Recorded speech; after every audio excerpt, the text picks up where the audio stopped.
पूर्व केंद्रीय मंत्री और वरिष्ठ बीजेपी नेता मुख्तार अब्बास नकवी ने दिल्ली में सीएम अरविंद केजरीवाल और इंडिया गठबंधन पर निशाना साधा।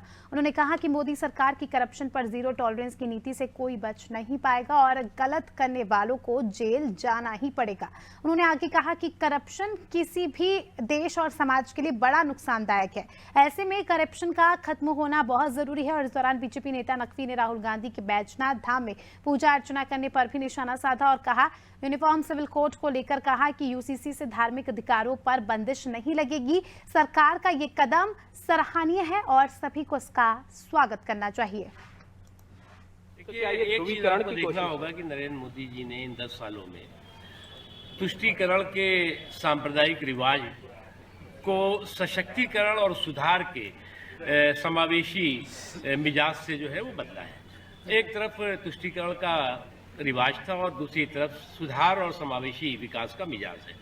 जहाँ तक सवाल है कॉमन सिविल कोड का, कॉमन सिविल कोड एक कॉन्स्टिट्यूशनल ड्यूटी है। जो भी गवर्नमेंट होगी, गवर्नमेंट ऑफ द डे होगी।